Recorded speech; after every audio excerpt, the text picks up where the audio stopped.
last video in my series on what convolutions are in convolutional neural networks. So I've introduced you to the concept of convolutions in traditional image processing, basically filters. And I've shown you two very simple filters, the 5x5 and 3x3 averaging filters. And then in the second video, we took a look at two more specialized convolutions or filters, the Sobel filters that basically operate as a pair, detecting vertical and horizontally oriented edges in images, and you can use that to get edge maps of images. So now we're ready to look into what this means for convolutional neural networks, what's convolutional about them. And you'll see that basically the convolutional neural networks are just networks that learn how to use filters to do their image processing. So let's dive in. So how does a convolutional neural network do its thing? And I'm setting up an experiment in this notebook where we're going to try to teach a convolutional neural network to produce edge maps. And we're going to use a ridiculously simple network for that, using a single convolutional layer with only two filters or convolutional kernels. It takes a single image as input, produces two output images using learned 3x3 filters. We'll consider those two output images to be the x and y parts, so corresponding to the Sobel kernels of an edge map. We'll combine those two just by summing their absolute values, scaling and clamping, as I've shown you before. And then consider the sum after scaling and clamping to be the edge map. The whole aim of this notebook and this exercise is to show that if you train the network to map an input gray level image to its edge map, then the two filters it's learning will have properties that are very similar to what the Sobel filters have. They won't necessarily be Sobel filters, and you'll see they aren't actually, but they have the same properties. So I won't go into details on the boilerplate code and the setup. I really think you should run this notebook yourself. As I said, the model is a very simple one.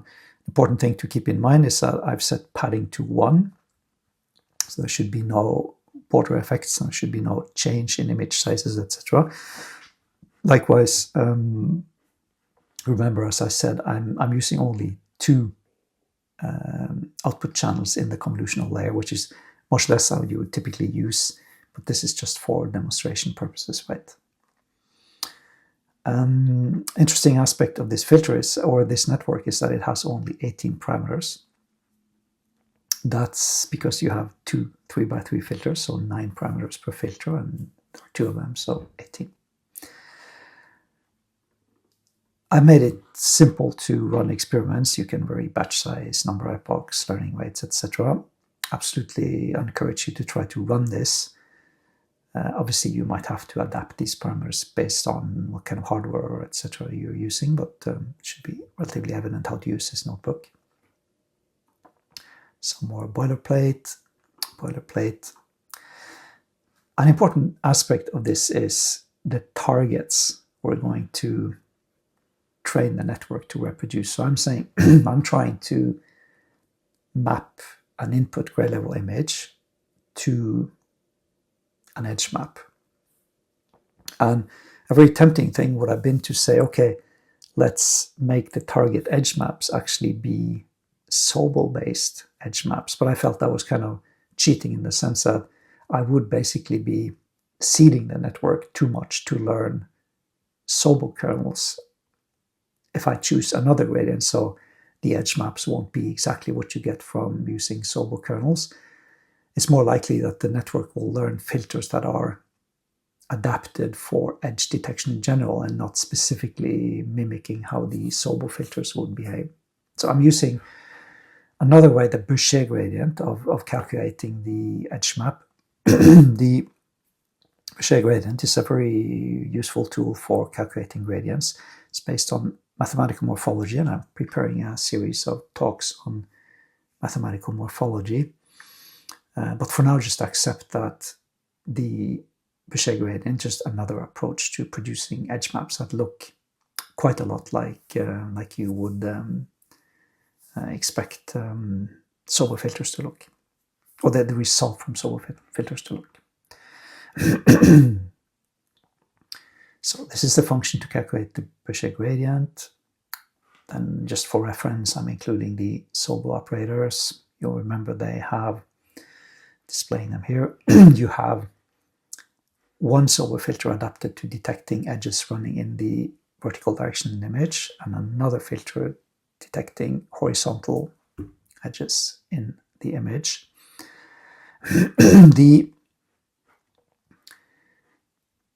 The way I'm generating data is important here. I have a set of images that you're free to use. They're quite large images, so I'm picking subsections, 5 by 12, 5 by 12. And in addition to picking random subsections, I'm also randomly, horizontally, vertically flipping them, rotating them, etc. It's called data augmentation. It's a typical trick you use in training convolutional neural networks to augment the amount or to increase the amount of data you have available for training. I'm also adding a bit of Gaussian noise. So this is just the code to generate the data sets. This isn't really critical for understanding the operation of a convolutional neural network, by the way. Just a few samples from the data set. So this is kind of a very busy edge map, but look at this one, a picture of a hillside. The horizon creates a very strong edge response, etc.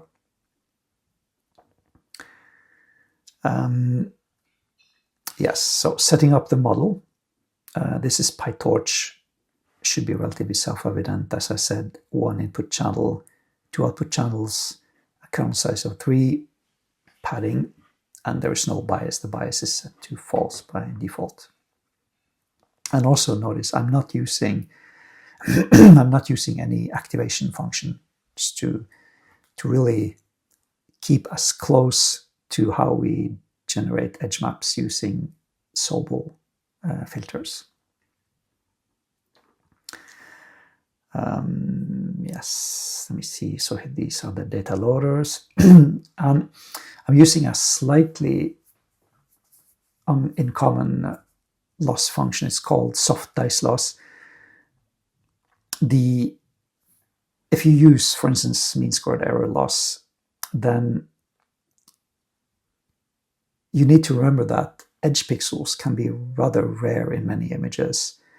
And an issue then with mean square error is that it might very well end up saying, well, if pixels different from 0 are very rare, then I can solve my problem almost completely by just saying every pixel is 0. Whereas the dice loss is adapted to this kind of situation where it will favor sort of correspondence in the pixels that are non-zero. I'm preparing a talk also on especially this loss function, which is very useful in many image processing image processing applications of convolutional neural networks. For instance, in classification or segmentation, where you might be looking at a target with very few pixels that are different from 0. These loss functions are very useful. For now, just accept that it's a loss function very well adapted to the problem at hand, so it should produce good results for what we're trying to obtain. Using the Adam optimizer, nothing very special about that, and a cosine learning rate scheduler to slowly reduce the learning rate I'm applying as I'm advancing in the box. This is just boilerplate code and stuff needed for the training. Some visualization functions. And one thing I I want to point out to you, I'm also preparing talks on this. We're going to look at not only the visual appearance of the filters, but something called their frequency response. So if you look at the original state, so this is before any training is done, the filters, the learned filters are just initialized to some values. If you compare those to the original SOBA X and Y references, that they bear no resemblance, right? And that's natural. I mean, we haven't trained or changed the learned filters in any way, so that's to be expected. But a very interesting thing to do now is compare, okay, the input and the target based on the Boucher gradient, and what are we predicting? So obviously we have, as you can see, that these uninitialized filters, they're producing nothing similar to gradient or edge maps. But a way to understand what's happening is to look at the frequency response of these filters. So top two figures here show the frequency response of the original SOBA X and Y. And although this is going to be very hand-wavy, I'm going to go in much greater detail on this in a later video. But for now, just accept that values in the center correspond to the filter's response to low or no variation under the filter mask. And the further out you go towards the edges and the corners, you're seeing the filter's response to rapidly varying pixel values within the filter mask. So the SOBA X filter, well, as you would expect, it does not respond to no variation under the mask. Then as you're moving into more and more rapid variations in the vertical, or more and more vertical edges in the image, you're seeing a strong response. Towards the extremities, you're seeing that the filter actually stops or has no response. That's due to an averaging effect in the SOBA filters. But in general, what you're seeing is that this is a high frequency responsive filter, right? The higher the frequencies, vertical, the more vertical edges you have in the image or underneath the filter, the stronger the response. So this is the one dealing with the vertical edges. This is the response of the one dealing with horizontal edges, and you see it's the same image, just rotated. Again, no response to no variation. Then stronger and stronger responses to edges that run horizontally in the image. And if you compare this with the frequency response of the initial learned filter, so untrained state of the learned filters, you notice that this has no resemblance to an edge detector, right? They have very strong responses for low frequency. Seems very unsystematic, right? And just keep this in mind for now. We'll look at this when we come to the end of the training, when you can see what the filters look like and again what their frequency responses are. So a training loop, I might have overdone the reporting of results as we go. I do it every 10 epochs. To begin with, you'll notice that it doesn't really resemble an edge map at all. Well, even after 10 epochs, you're starting to see results, but notice that there's still a lot of responses to very low or little edge activity, etc. But we can just keep going. Going. Let me go to the end of this. Let me see, we're at epoch 50. Now you'll notice that you're starting to get something that really looks like an edge map, right? If you keep going, well, I should say the images are selected randomly, so you might be out of luck, and I mean it's kind of hard to see how well this actually reproduces an edge map since the edge map is so busy. Let's see if we can find some better results. Still not. Okay, here we're getting closer, right? This is part of the leaf I used in my previous videos. This is the target edge map, and notice how it starts to pick up on edges as we would expect. Let's just keep going, getting better and better. So some roof structure, a pipe, etc. Now we're getting somewhere. We're at epoch 90. So let's just keep going to the very end. Now we've stopped the training. We're at epoch 150. Notice this, for instance, a detail of some jewelry. This is the target edge map, and this is what the combined result of our filters produce. So now we should have two filters that actually do something that actually produces a result very close to what the Sobol edge maps produced, or Sobol-based edge map look like. But what do the learned filters look like now? So again, these are the Sobol X and Y, just for reference. And these are the learned filters. And so you say, well, this doesn't look like Sobol at all, right? Actually, if you look at number 2, it does have something of a Sobol aspect, just that it's rotated by 45 degrees. So you'll notice that instead of being either top to bottom, going from negative to positive, or left to right, now you're going diagonally, so from strictly negative values through a band of close to 0 values to positive values. So this is basically an edge detector that is just not tuned to vertical or horizontal edges, but diagonal edges. And this one is much harder to interpret, right? Why would this be an edge map generating filter? And this is where the frequency analysis comes into play. Well, I'm just plotting the evolution during training. You'll notice that towards the end, I'm not really seeing any loss reduction, so I might have overtrained this slightly. But anyhow, I think we have a relatively good filter now. But let's look at the frequency response after training. So I said these were the frequency responses of my Sobol filters, and these are what the frequency responses of my 2 learned filters look like. So notice now they both produce no response in low frequency or no variation regions.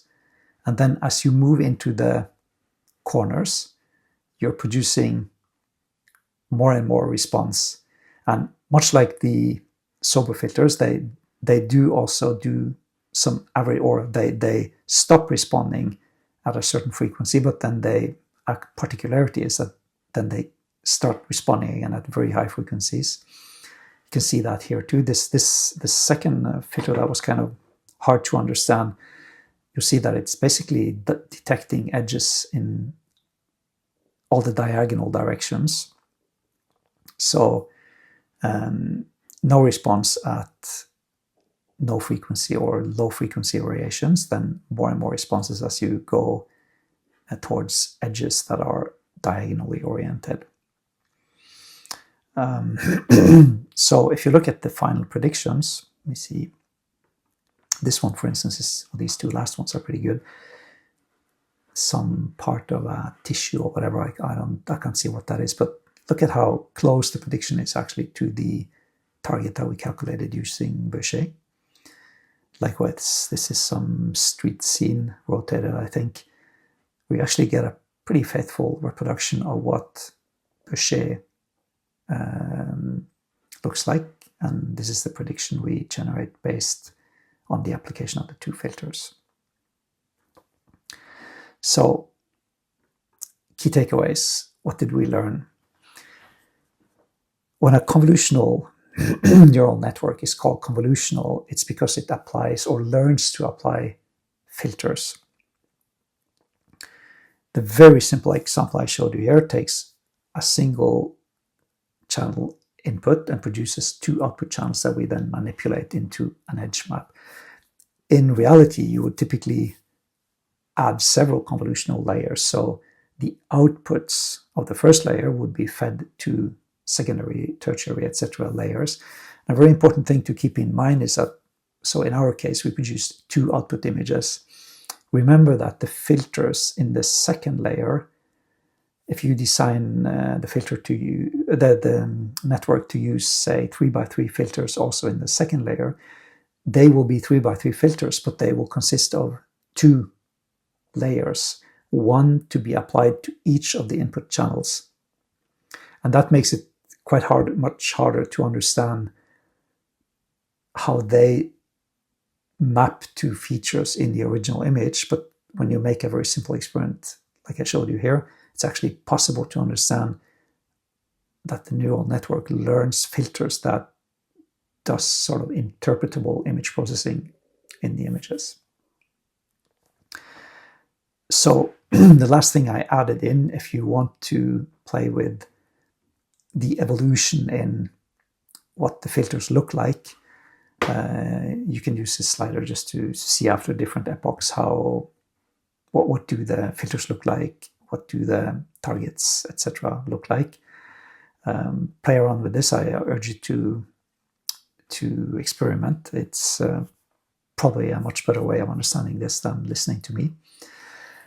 I hope you learned something from this. As I said, I'll be focusing next on explaining the frequency analysis of filters like this.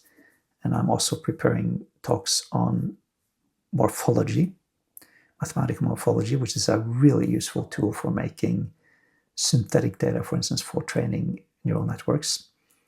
But more on that later. For now, I hope you found this useful and that I'll see you in a future video. Thank you.